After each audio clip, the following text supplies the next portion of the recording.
Nggih, bismillah. Mulai nggih. Assalamualaikum warahmatullahi wabarakatuh. Bismillah walhamdulillah. Wassalatu wassalamu ala Rasulillah wa ala alihi wa sahbihi wa man tabi'ahum bi ihsanin illa yaumiddin. Ya ayyuhalladzina amanu taqullaha haqqa tuqatih wa la tamutunna illa wa antum muslimun.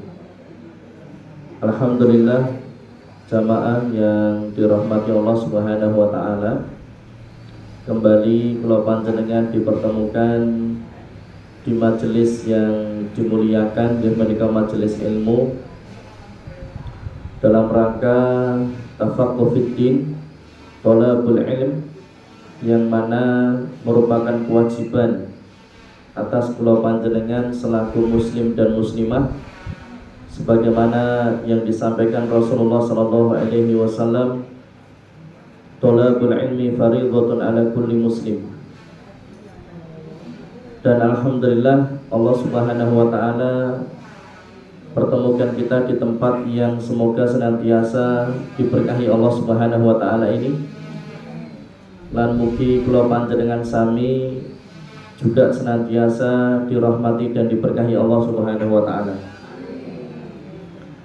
Salam dan salawat senantiasa tercurah limpahkan atas Nabiullah Muhammad sallallahu alaihi wasallam beserta pada keluarga beliau sallallahu alaihi wasallam dan para sahabat, tabi'in, tabi'ut tabi'in, dan juga kepada umat beliau sallallahu alaihi wasallam illa yaumiddin. Dan bertakwalah kepada Allah dengan sebenar-benarnya takwa, dan jangan sekali-kali mati kecuali dalam keadaan Islam. Jamaah yang dirahmati Allah Subhanahu wa taala,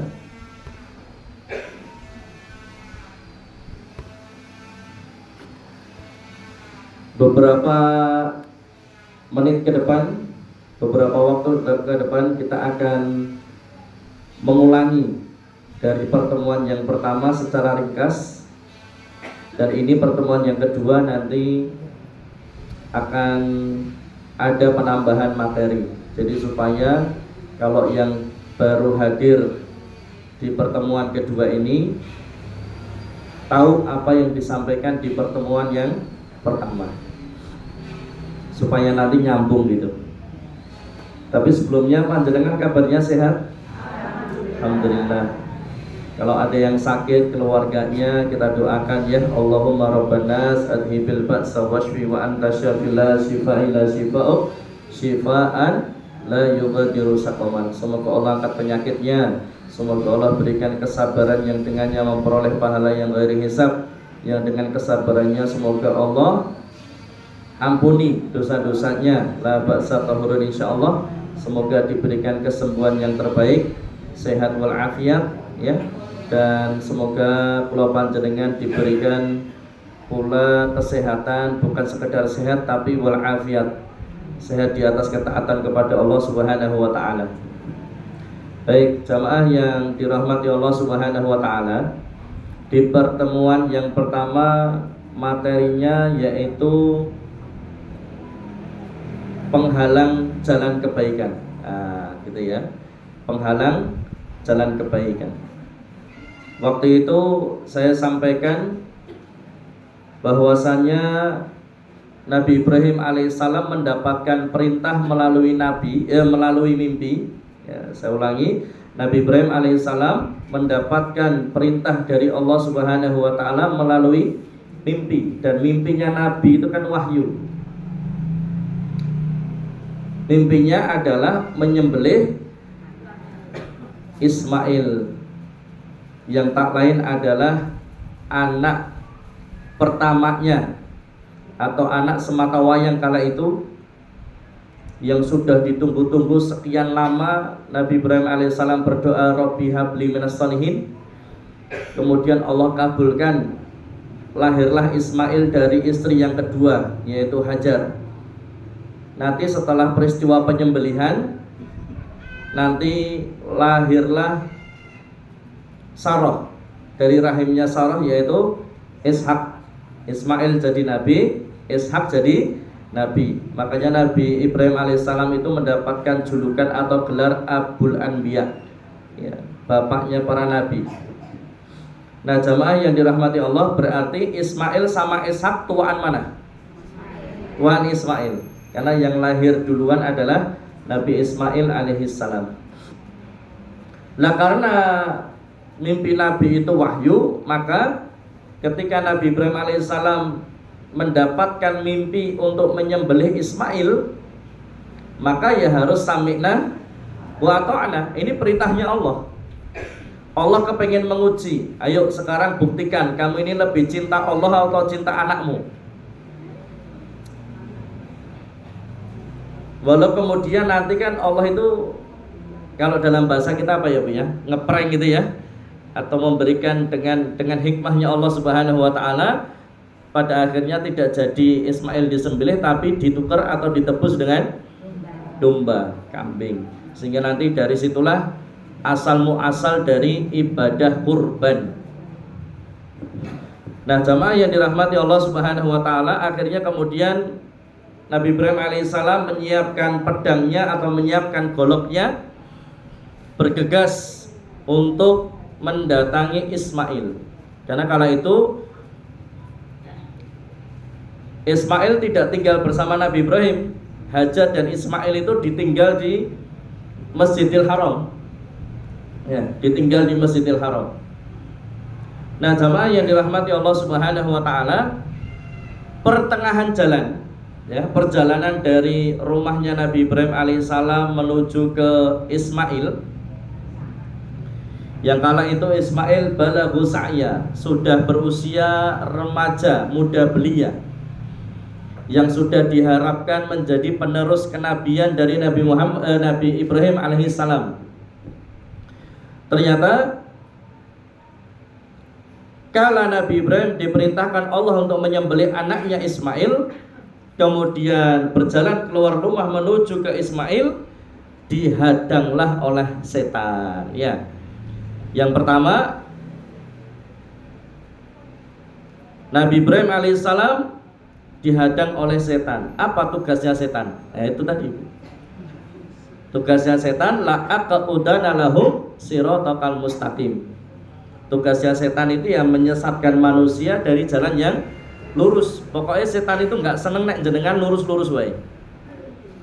Ini ya, setan itu nggak seneng kalau panjenengan itu berjalan di atas ketaatan kepada Allah. Setan itu nggak seneng kalau panjenengan ini beribadah kepada Allah Subhanahu wa ta'ala. Kemudian juga setan akan senantiasa menghalang-halangi manusia dari jalan kebaikan.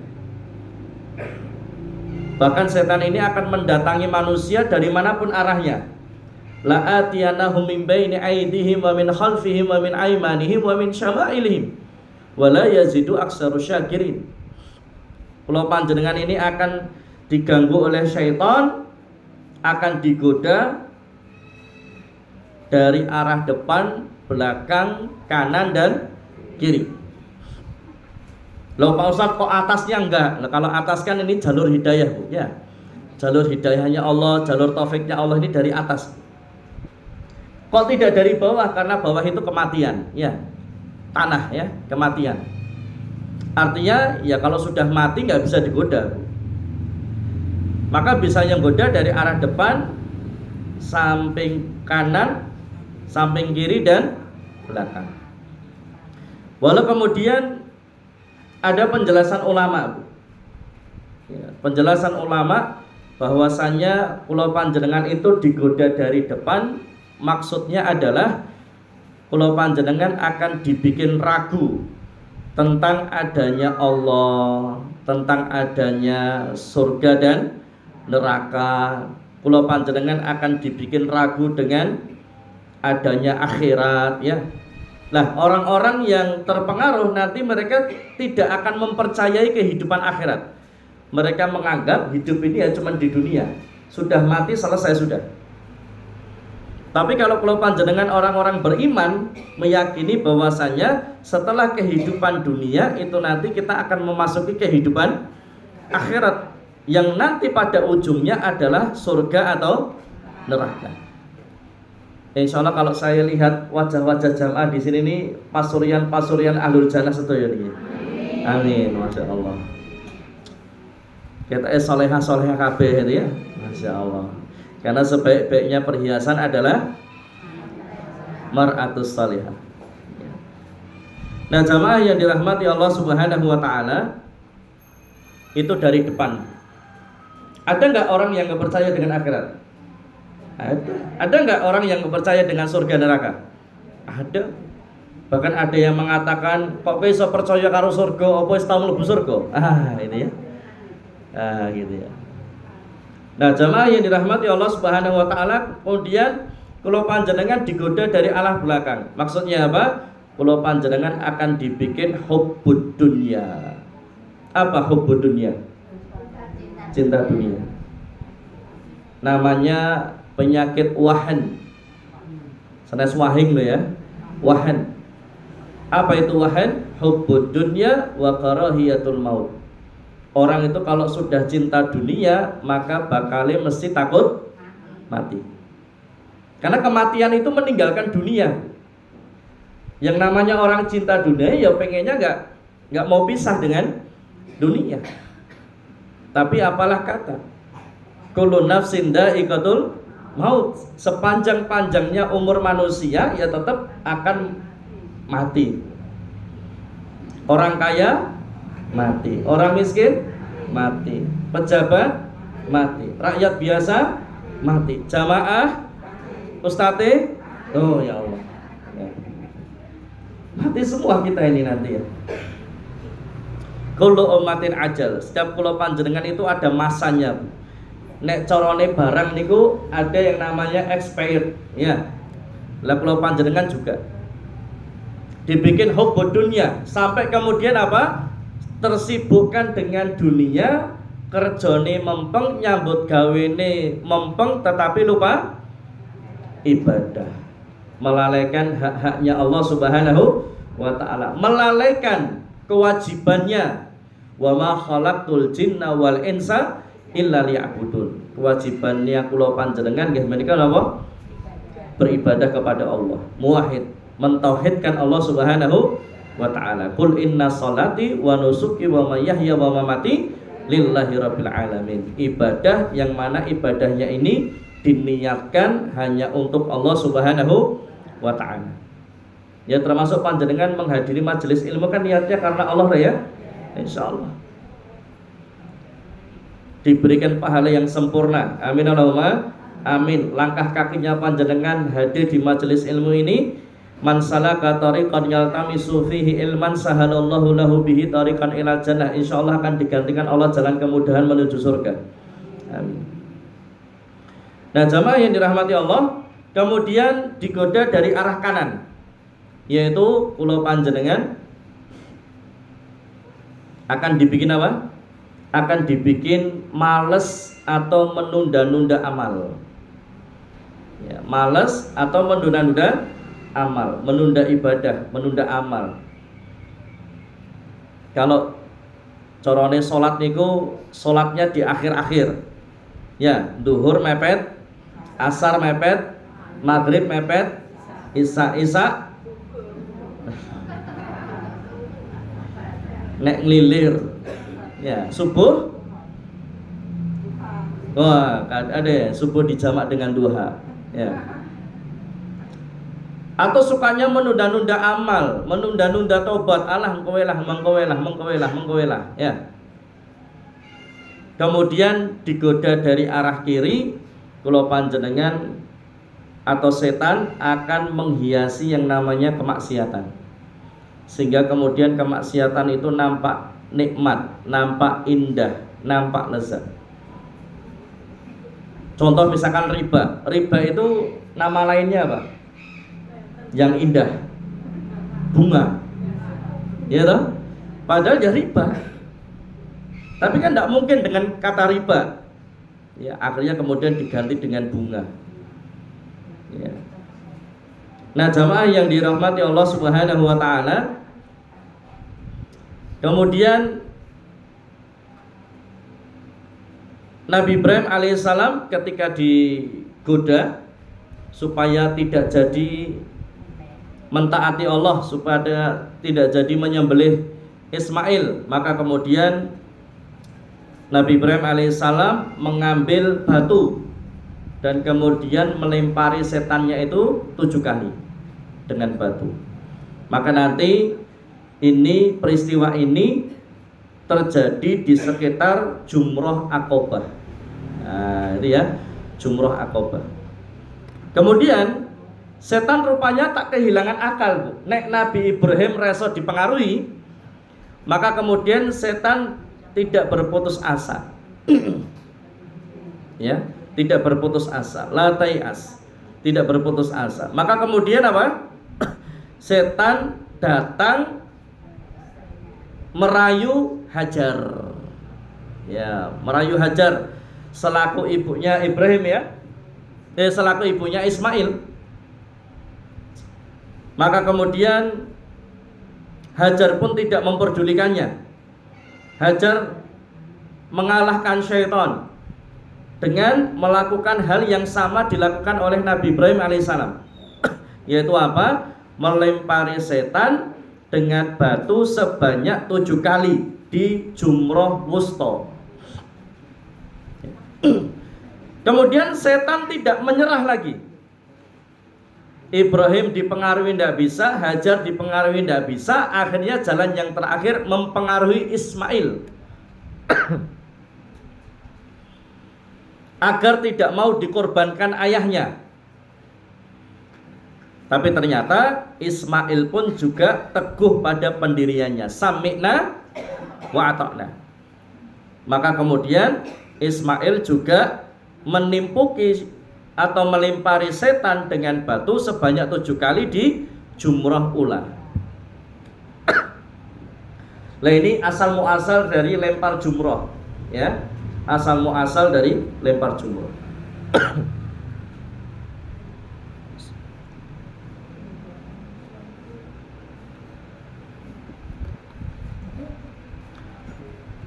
Jamaah nanti ada door prize nih ya. Dan nanti Pak Surya insya Allah ya nanti bisa sekalian membagi door prize. Ini dari door prize-nya dari Tanur Mutmainah. Nah nanti Pak Surya yang sampaikan insya Allah, Ustadz Surya yang sampaikan. Nah jamaah yang dirahmati Allah Subhanahu Wa Taala, jadi syaitan itu tupoksinya, tugas pokok dan fungsinya, job description-nya, tugas intinya adalah la'aqudana lahum siratal mustaqim, menyesatkan dari jalan yang lurus, menghalang-halangi dari jalan kebaikan supaya kula panjenengan tidak taat kepada Allah. Kemudian akan senantiasa mengganggu, menakut-nakuti manusia ya. Terkadang dengan wujud macam-macam ya Bu ya. Anak sing gede dhuwur ireng gondrong motone abang. Iya toh? Enak sing dibungkus kaya permen. Iya toh? Dibungkus putih kaya permen ini Pak ya. Terus ada sing ngesot-ngesot. Hantu-hantu Indonesia itu mesakne nih. Ya Allah ya. Nah, jamaah yang dirahmati Allah Subhanahu wa taala, nanti kapan-kapan lah kita bahas itu. Itu yang kemarin kami sampaikan di pertemuan yang pertama. Maka tegas jamaah, Allah katakan di surah Fatir ayat ke-6, inna syaitana lakum aduwwun fattakhiduhu aduwan. Innama yad'u hisbahu liyakunu min ashabis sa'ir. Kula panjenengan, kita ini punya musuh yang nyata bahayanya. Musuh itu namanya setan. Maka perlakukanlah setan ini sebagaimana musuhmu. Jangan jadikan setan sebagai partner. Jangan jadikan setan sebagai teman. Ada enggak yang jadikan setan partner atau teman? Atau menjadikan setan ini sebagai partner bisnisnya supaya sugih, supaya laris? Ada. Maka di surah Al-Jin ayat ke-6, wa innahu kana rijalun minal insi ya'uduna birijalin minal jinni fazaduhum rohaqa. Ini dalilnya. Ada manusia-manusia yang mereka bekerja sama, berpartner, minta bantu, minta tolong, minta perlindungannya kepada bangsa jin. Ya. Akhirnya jinnya makin dadi, Bu. Ya, karena merasa dimuliakan oleh manusia, merasa dibutuhkan oleh manusia. Padahal tidak ada makan siang yang gratis. Ada yang kemarin ya Pak Prabowo bikin makan siang gratis ya. Ya. Artinya apa? Segala sesuatu mesti ada bayaran. Butuh sajen ya, butuh tumbal, ya ritual yang ya Allah, nek ngatek ritualnya gagal bisa jadi gila ya. Ini jamaah yang dirahmati Allah Subhanahu wa taala. Tapi ya tadi Pak, manusia itu sudah kalap. Orang manusia kalau sudah kalap ya kayak gitu. Nah jamaah yang dirahmati Allah Subhanahu wa taala, jangan jadikan setan itu musuh, jangan jadikan setan sebagai teman. Jadikanlah mereka sebagaimana musuhmu. Innama yad'u hisbahu liyakunu min ashabis sa'ir. Dan setan ini akan senantiasa berusaha tanpa putus asa, berusaha pakai segala cara untuk apa? Menjerumuskan kula panjenengan ke dalam neraka yang menyala-nyala. Insyaallah. Di sini ada yang ingin masuk neraka? Enggak ada ya. Nah, jamaah yang dirahmati Allah Subhanahu wa taala, itu di pertemuan yang pertama. Nah, pertemuan yang kedua ini judulnya apa? Dendam. Ya. Pertemuan yang kedua ini judulnya dendam. Yang jadi pertanyaan, kenapa kok jin, syaitan itu kok benci sekali kepada manusia? Ada apa? Nah, kemarin juga kami sampaikan, setan itu kan sebetulnya nama sifat syatona, yang menjauhkan dari Allah dan Rasulnya, menjauhkan dari kebenaran, menjauhkan dari kebaikan. Nah ketika kata kerja sifat syatona itu yang menjauhkan itu melekat pada satu benda menjadi sifat benda, maka benda itu disebut setan. Makanya setan itu ya minal jinnati wan nas, ada dari kalangan jin dan juga ada dari kalangan manusia. Jadi kalau ada manusia yang sukanya ngajak menjauh dari kebaikan, menjauh dari kebenaran, menjauhkan dari Allah dan Rasulnya, maka manusia itu juga disebut setan. Tapi ujungnya tanya-tanya gimana ya. Nah, karena dia punya sifat menjauhkan dari kebaikan, menjauhkan dari kebenaran. Nah, jamaah yang dirahmati Allah Subhanahu wa taala, ini semua berawal dari yang pertama surah Shad ayat ke-71 sampai ayat ke-72.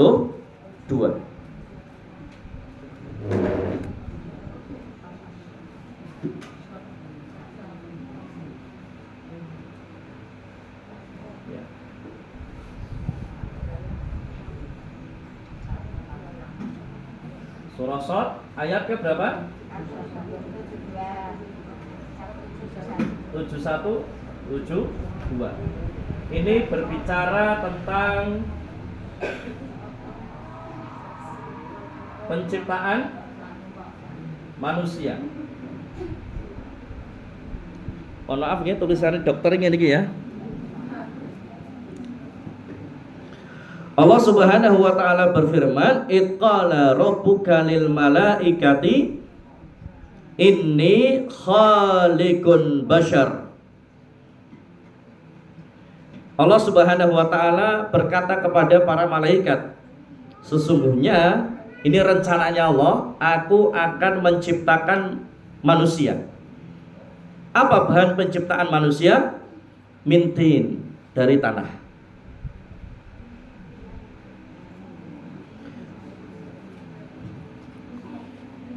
Kemudian faida sawaituhu wa nafakhtu fihi min ruhi faq'u lahu sajidin. Maka apabila telah kusempurnakan kejadiannya, sudah jadi bentuknya, maka kemudian Allah akan meniupkan ruh. Kalau di dalam kandungan manusia diciptakan ruh di bulan ke berapa? Bulan ke 4. Itu sudah Allah tiupkan ruh. Nah, jamaah yang dirahmati Allah Subhanahu wa taala, ini rencananya Allah Subhanahu wa taala yang disampaikan kepada para malaikat, akan menciptakan makhluk yang namanya manusia yang diciptakan dari tanah, yang kalau sudah terbentuk maka akan ditiupkan ruh. Dan manusia pertama yang diciptakan adalah Adam. Lah kula panjenengan ini Bani Adam. Ya toh? Sebab ada orang yang bilang manusia itu dari monyet. Ada yang bilang manusia itu dari kera. Panjenengan lebih ridho mana? Panjenengan ini keturunannya Nabi Adam apa keturunannya kera? Ya. Ya. Nyatane kera zaman sakmono ngantek saiki ora ubah dadi menungso, ya toh? Ya kan, kera dari dulu sampai sekarang ndak evolusi jadi manusia. Kenapa kemudian ada teori evolusi manusia itu dari kera? Nyatane kera sampai sekarang juga tidak berubah jadi manusia. Nah, jamaah yang dirahmati Allah Subhanahu wa taala, jadi kalau panjenengan ini dari Nabi Adam. Ya. Ini luar biasanya Allah ya. Kalau Allah ciptakan Nabi Isa itu dari rahimnya Maryam. Ada ibunya tapi nggak ada bapaknya. Lahirlah Nabi Isa alaihissalam. Yang kemudian ada sebagian yang menuhankan Nabi Isa alaihissalam. Kenapa mereka menuhankan Nabi Isa? Nabi Isa ini luar biasa. Ya toh, titisannya ini ya. Karena ada ibu tapi nggak ada bapak. Tapi Maryam dulu dengan Maryam sekarang beda loh ya. Nah, sekarang ya tetap harus ada bapaknya kan, itu loh ya. Nah, tapi ternyata ada yang lebih hebat daripada Isa. Siapa? Nabi Adam. Tidak punya bapak, tidak ada ibu, tercipta. Tapi kenapa yang dituhankan bukan Nabi Adam? Ya, padahal ini jauh lebih hebat. Ya, tidak ada bapak, tidak ada ibu. Nah, jamaah yang dirahmati Allah Subhanahu wa taala, kembali kepada Nabi Adam alaihissalam. Kemudian di surah Al-Baqarah ayat ke-30. Ya, surah Al-Baqarah ayat ke-30. Wa id qala rabbuka lil malaikati inni ja'ilun fil ardi khalifah. Allah Subhanahu wa taala berfirman kepada para malaikat, sesungguhnya aku hendak menjadikan manusia yang diciptakan tadi, yang namanya Adam, menjadi seorang khalifah di muka bumi ini. Ya. Maka kemudian malaikat mengatakan, qalu ataj'alu fiha may yufsidu fiha wa yasfikud dima wa nahnu nusabbihu bihamdika wa nuqaddisu lak qala inni a'lamu ma la ta'lamun. Kemudian malaikat mengatakan, ya Allah, mengapa engkau hendak menjadikan manusia khalifah di muka bumi, orang yang akan membuat kerusakan padanya dan menumpahkan darah? Padahal kami ini ya Allah, malaikat ini senantiasa bertasbih, memujimu, mensucikan engkau. Tapi Allah Subhanahu wa taala menjawab, qala inni a'lamu ma la ta'lamun. Allahu ya'lamun wa antum la ta'lamun. Allah yang lebih mengetahui. Nah, jamaah yang dirahmati Allah Subhanahu wa taala, dari sinilah ketika Allah menciptakan manusia yang bernama Adam, terus nanti Adam akan diciptakan dari tulang rusuknya, yaitu istrinya yang bernama Bu Adam, Hawa ya. Terus nanti diberikan tugas untuk menjadi khalifah di muka bumi ini. Tapi kemudian malaikat mengatakan, ya Allah, bukan nanti mereka akan melakukan kerusakan dan pertumpahan darah? Loh, malaikat tahunya dari mana? Oh, ternyata sebelum manusia sudah ada yang lebih dulu diciptakan sebagai khalifah di muka bumi ini. Siapa mereka? Jin.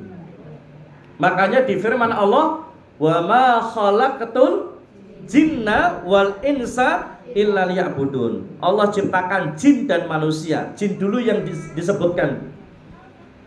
Karena memang sebelum bumi ini ditinggali manusia sudah ada yang mendahulunya, yaitu adalah bangsa jin. Mulanya ada sinetron nih, Jin dan Jun. Ya, jin. Ya Allah. Nah, yang sehingga memahami jin itu nanti mirip-mirip memahami manusia atau sebaliknya. Nek panjenengan tanya, kehidupan jin itu seperti apa? Maka kehidupan jin itu sama seperti kehidupan manusia. Cuman mereka nggak terlihat gitu aja. Sedangkan kita terlihat. Jadi sebetulnya ini ada jin yang juga ikut ngaji loh, ya. Jin-jin muslim yang ikut ngaji. Nah, cuman kan nggak tahu ya panjenengan ya. Bahkan ada kadang malaikat itu yang datang ikut ngaji. Rasulullah Shallallahu Alaihi Wasallam ketika sedang ngisi pengajian ya di majelisnya, di situ ada para sahabat, ada malaikat Jibril yang mewujud menjadi seorang laki-laki yang rambutnya klimis, bajunya putih rapi dan wangi. Langsung masuk ke majelisnya Rasulullah, kemudian duduk bersimpuh, lutut ketemu lutut. Kemudian tanya apa itu Islam, apa itu iman, apa itu ihsan ya. Dijawab Rasulullah, kemudian malaikat ini yang mewujud menjadi manusia ini mengatakan, benar apa yang kau katakan. Kemudian pergi. Tapi ternyata ketika sahabat tanya, siapa tuh ya Rasulullah?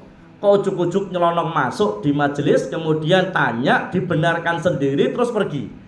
Maka kata Rasulullah, itu malaikat Jibril yang sedang mengajarkan kepada kalian tentang apa itu Islam, iman, dan ihsan. Jadi silakan Bu, panjenengan tengok kanan kiri Bu. Ya, jenengan tanya, jenengan manusia apa malaikat Jibril? Kok jawabnya, aku malaikat Israel. Bahaya ya. Nah, jamaah yang dirahmati Allah Subhanahu wa taala. Nah, ternyata bumi ketika ditinggali jin itu sukanya apa, Bu? Sukanya berantem. Mereka suka melakukan kerusakan dan pertumpahan darah.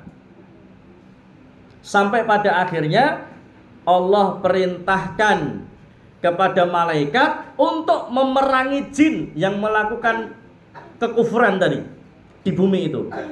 Maka kemudian Allah utus jin muslim yang namanya Azazil untuk memimpin para malaikat memerangi jin-jin yang kufur tadi. Akhirnya malaikat turun kemudian memerangi mereka. Ada yang bisa diperangi, ada yang melarikan diri sembunyi. Ada yang sembunyi di laut, ada yang sembunyi di gunung, ada yang sembunyi di lembah, ada yang sembunyi di jurang. Kemudian setelah selesai, Azazil ini dibawa naik oleh malaikat menjadi jin muslim yang taat, yang patuh. Makanya namanya Azazil. Azazil itu sebetulnya akar katanya sama dengan Aziz. Kemudian yang terhormat, yang dimuliakan, yang taat beribadah kepada Allah, tunduk patuh. Makanya Allah punya nama Al-Aziz. Ya, kemudian yang perkasa, yang kuat. Nah, ketika kemudian Allah Subhanahu wa taala perintahkan, Allah Subhanahu wa taala perintahkan kepada para malaikat di surah Al-Baqarah ayat ke 34. Wa id qulna lil malaikati isjudu li adama fasajadu illa iblis aba wastakbara wa kana minal kafirin. Allah perintahkan, begitu sudah jadi ya, Nabi Adam begitu sudah jadi, maka kemudian Allah perintahkan kepada para malaikat, termasuk di situ ada Azazil, untuk sujud kepada Nabi Adam, sujud penghormatan. Allah perintahkan sujud kepada Nabi Adam, sujud penghormatan. Tapi kemudian yang tidak mau sujud namanya siapa? Azazil. Karena tidak mau sujud, maka berubah nama menjadi iblis. Sekarang yang jadi pertanyaan, iblis itu apa? Kemarin saya sampaikan ya, kalau pakaian itu namanya libas. Fungsinya pakaian itu untuk menutupi aurat, untuk menutupi keburukan. Jadi libas itu apa? Kebaikan yang menutupi keburukan. Lah kalau sekarang dibalik, keburukan yang menutupi kebaikan. Kalau tadi ya, kebaikan menutup keburukan namanya libas, tapi kalau keburukan yang menutup kebaikan namanya iblis.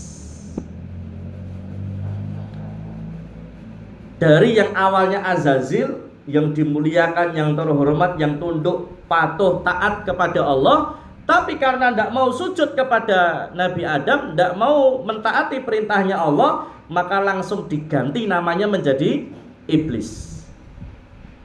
Apa keburukannya? Yaitu sombong, ya, sombong.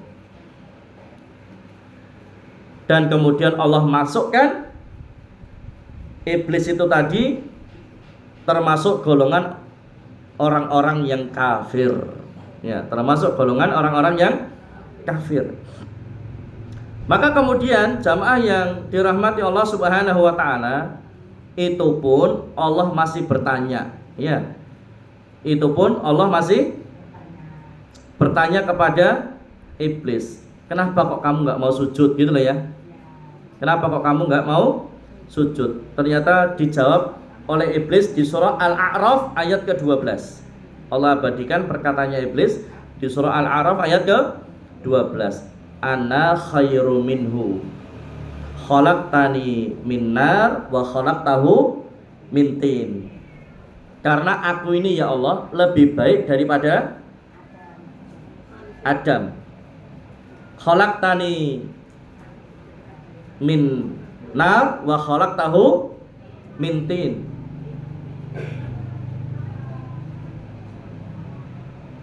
Maka kemudian aku ini lebih baik daripada Nabi Adam. Aku ini diciptakan dari api, sedangkan Adam diciptakan dari tanah. Maka jamaah yang dirahmati Allah Subhanahu wa taala, kemudian Allah murkalah. Allah murka. Dan kemudian Allah katakan, qala fakhruj minha fa innaka rajim wa inna 'alaika la'nati ila yaumiddin. Sudah. Iblis diusir keluar dari surga dan kemudian menjadi makhluk yang terlaknat dan kemudian menjadi penghuni neraka. Loh, Pak Ustadz, berarti Azazil ini dia dari golongan malaikat atau jin? Tegas di surah Al-Kahfi, iblis ya, di surah Al-Kahfi ayat ke-50, illa iblis kana minal jin. Ya, dia iblis yang tidak mau sujud tadi, tidak mau taat sama perintahnya Allah, dari golongan jin. Tetapi dia mendurhakai perintah Allah. Lah ini kesombonganku. Sombong itu apa? Batarul haq wa ghamtunas. Sombong itu menolak kebenaran dan merendahkan orang lain. Iblis menolak kebenarannya Allah, menolak perintahnya Allah dan merendahkan Nabi Adam alaihissalam. Maka jamaah, ini dosanya iblis, jangan niru-niru. Ya, jangan niru-niru menjadi orang yang atau menjadi makhluk yang sombong. Dan jin itu diciptakan dari apa? Dari api. Dalilnya surah Al-Hijr ayat ke-27. Wal janna khalaqnahu min qablu min naris samum. Dan kami telah menciptakan jin sebelum Nabi Adam dari api yang sangat panas. Surah Al-Hijr ayat ke-27. Kemudian surah Ar-Rahman ayat ke-15. Wa khalaqal janna mimma rijim nar, dan dia Allah menciptakan jin dari nyala api. Ar-Rahman ayat 15.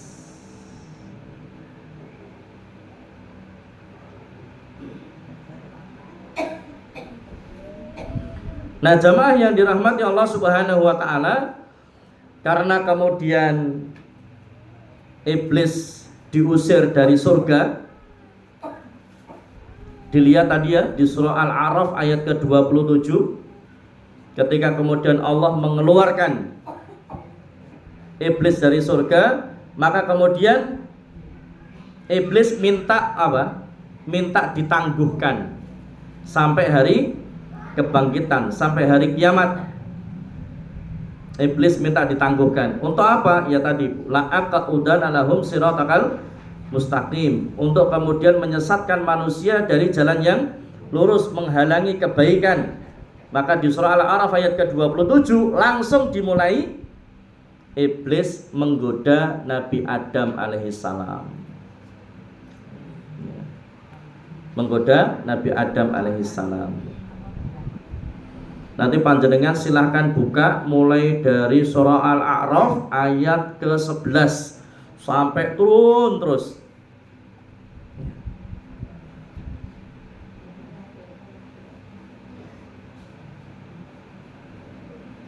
Di ayat yang ke-13 Al-A'raf, qala fahbit minha fama yakunu laka an tatakabbara fiha fakhruj innaka minas saghirin. Allah perintahkan iblis, wis metu saka surga, turun kamu dari surga, karena kamu tidak sepatutnya menyombongkan diri di hadapan Allah Subhanahu wa ta'ala. Keluarlah, sesungguhnya kamu termasuk makhluk yang hina. Maka kemudian di ayat yang ke-14 Allah iblis memohon, meminta kepada Allah, qala andirni ila yaumi yub'atsun. Kalau begitu ya Allah, berilah aku penangguhan waktu sampai hari mereka dibangkitkan, yaitu sampai hari kiamat. Di ayat yang ke-15 qala innaka minal mundarin, dan Allah mengabulkan permintaannya iblis itu sebagai ujian bagi manusia. Tapi ingat, Allah juga mengajarkan kepada manusia bagaimana cara mengalahkan iblis atau bagaimana cara mengalahkan setan. Maka di ayat yang ke-16 qala fa bima aqwaitani la aqudana lahum siratal mustaqim. Iblis berjanji akan menyesatkan manusia, mendatangi dari arah depan, belakang, kanan dan kiri.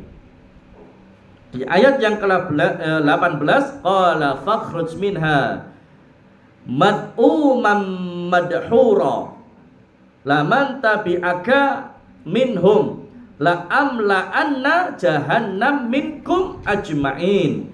Keluarlah kamu dari surga dalam keadaan terhina dan terusir. Sesungguhnya barang siapa di antara mereka ada yang mengikutimu.